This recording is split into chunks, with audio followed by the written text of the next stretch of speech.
আজকে আমরা হসপিটালে গেলে কার রক্ত? মুসলমানের রক্ত। আমার ছেলে অসুস্থ হলে দেখতে যাই। মুসলমানের এই ভারতবর্ষের স্বাধীনতার মূলে নেই, অবদান নেই। কদিন আগে যে পাকিস্তানের সঙ্গে যুদ্ধ হলো, এই প্লেনগুলো নিয়ে কারা গেছিল? ওই কয়েকটা মুসলমান মেয়ে। আমার গর্ব যে তারা আমার মায়ের জাতি, যে দেশভাগের বলি মানুষ, ছিন্নমূল মানুষ, উদ্বাস্তু মানুষ, SC ST OBC ভারতের ভূমিপুত্র মানুষ, তাদের স্বার্থে গুরুচাঁদের মতো তারা কাজ করবে। এত বড় অপমান করছে যে বিজেপি সরকার। আমি বাংলার বাঙালিকে বলবো, আপনারা সজাগ সচেতন হন। এরা বাংলাভাষী, বাঙালি বিরোধী এক জাতি বলে গণ্য পাবে মোর কাছে। তাহলে তো যদি মতুয়া হয়, তার ভিতরে কোনো জাতিহিংসা প্রতিহিংসা থাকবে না, তবেই সে মতুয়া।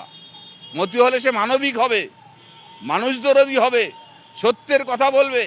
আজকে বাংলাভাষী বাঙালিদের রাষ্ট্রহীন করার যে চক্রান্ত করছে, এর বিরুদ্ধে আমি বলবো সারা বাংলা নয়, সারা ভারতবর্ষের বাঙালি জেগে উঠুক, প্রতিবাদ হোক। এদের চক্রান্ত এই আসাম আর বাংলা নিয়ে কেন? আসাম বাংলায় এই এলাকাগুলো বাঙালি বসবাস করে। এই বাংলা ভাষার ইতিহাস আছে বাংলা ভাগের। আর যদি পূর্ব বাংলার পশ্চিম বাংলায় এক থাকতো, বাঙালি প্রধানমন্ত্রী হতো। এই চক্রান্ত আজকের না। দিল্লি আজীবন বাংলার প্রতি বঞ্চনা করে যাচ্ছে, বাঙালি উপর অত্যাচার করে যাচ্ছে। পরিযায়ী শ্রমিকদের প্রতি কী ব্যবহার করেছে দেখো নি তোমরা? তাহলে আমি বলবো বাংলার বাঙালি গর্জে উঠুক। আর স্বাধীনতার মূলে এই বাংলার থেকে আন্দোলন হয়েছে। নেতাজি সুভাষ, বিনয় বাদল, দীনেশ ক্ষুদিরাম, এরা কারা? এরা বাঙালির সন্তান, বাঙালি রক্ত দিতে জানে, বাঙালি অধিকার আদায় করতে জানে। আমি একজন বাঙালি বলে গর্ব করি, আমার মাতৃভাষা বাংলা। মানে যে মানুষটা শ্রী শ্রী হরিলীলামৃত গ্রন্থ ধরে মিথ্যা কথা বলতে পারে, আমাদের মতীয় দর্শন, হরিগুরুচাঁদের দর্শনের মূল গ্রন্থ কিন্তু শ্রী শ্রী হরিলীলামৃত। সেই লীলামৃত শুয়ে তিনি একসময় প্রতিজ্ঞা করেছিলেন ঠাকুরবাড়ি রাজনীতি মুক্ত করব। আর তিনি এখন ঠাকুরবাড়িতে রাজনীতির আতুরঘর করেছেন। তানার কথা যদি কোনো মতুয়া, কোনো দেশভাগের বলি মানুষ শোনে, তাহলে তার বিপদ অনিবার্য। এবং তিনি এই গোসাই পাগলদের বলছে আমরা রোহিঙ্গা, আমরা মুসলমান, আমরা জিহাদি। আমরা যারা ভোট দিয়ে বিগত দিনে দেখেছো, তার লোকসভা নির্বাচনে, তার দাদা যে সুব্রত ঠাকুরের নির্বাচনে আমরাই তো লড়াই করেছি। সারা বনগাঁ লোকসভা, গাইঘাটা বিধানসভায় আমরা মানুষের হাত পা ধরে তাদের জিতিয়েছিলাম। আমাদের আশা ছিল যে দেশভাগের বলি মানুষ, ছিন্নমূল মানুষ, উদ্বাস্তু মানুষ, SC ST OBC ভারতের ভূমিপুত্র মানুষ, তাদের স্বার্থে গুরুচাঁদের মতো তারা কাজ করবে। কিন্তু তারা তো কৃতদাস, দলদাস। তারা গোমূত্র গোবর খেয়ে এই জাতিকে মহাসমুদ্রে, উনি জাহাজমন্ত্রী, সমুদ্রে একটু বিসর্জন দিচ্ছে। এর থেকে আর কি বলবো?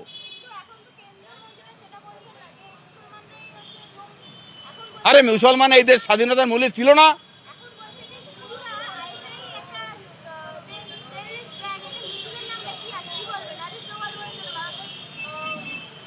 এরা যে কখন কে কি বলছে, আজকে তোমরা দেখো রবীন্দ্রনাথ ঠাকুরের আমার সোনার বাংলা গান নিয়ে যারা মন্তব্য করে রে মা, আর যারা রাজা রামমোহন, যিনি লন্ডনে গিয়া, আমেরিকায় গিয়া সতীদাহ প্রথা বিলুপ্ত করার জন্য গেছিলেন, তানাকে কি বলছে? তানাকে বলছে, এত বড় অপমান করছে যে বিজেপি সরকার। আমি বাংলার বাঙালিকে বলবো, আপনারা সজাগ সচেতন হন। এরা বাংলাভাষী, বাঙালি বিরোধী।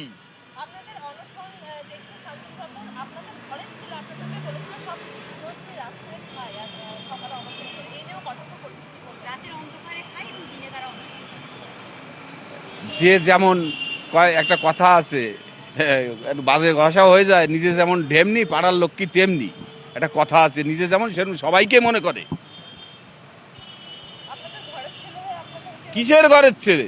নিজের মাকে। শোনো একটা কথা বলি, গুরুচাঁদ ঠাকুরের পুত্র, শুনে রাখো, শশীভূষণ, তিনি ভক্তের অপমান করেছিল, গুরুচাঁদ তাকেও ক্ষমা করেনি।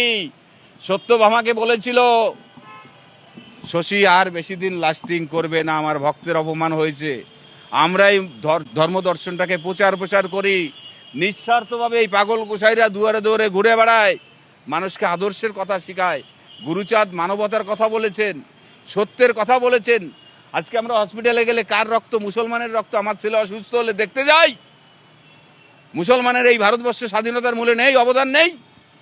কদিন আগে যে পাকিস্তানের সঙ্গে যুদ্ধ হলো, এই প্লেনগুলো নিয়ে কারা গেছিল? ওই কয়েকটা মুসলমান মেয়ে। আমার গর্ব যে তারা আমার মায়ের জাতি, ভারতবর্ষে যারা বসবাস করে, কি হিন্দু কি মুসলমান, লালন সাহেব কি বলল, কবে গো এমন হবে হিন্দু মুসলিম বৌদ্ধ খ্রিস্টান জাতিগোত্র নাহি রবে। গুরুচাঁদ ঠাকুর কি বলেছে, যারা মতীয় তাদের কানে রাখা উচিত, মনে রাখা উচিত।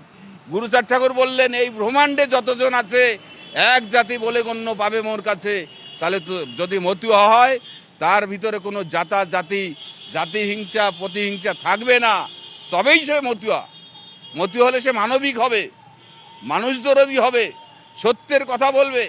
আজকে বাংলাভাষী বাঙালিদের রাষ্ট্রহীন করার যে চক্রান্ত করছে, এর বিরুদ্ধে আমি বলবো সারা বাংলা নয় সারা ভারতবর্ষের বাঙালি জেগে উঠুক, প্রতিবাদ হোক।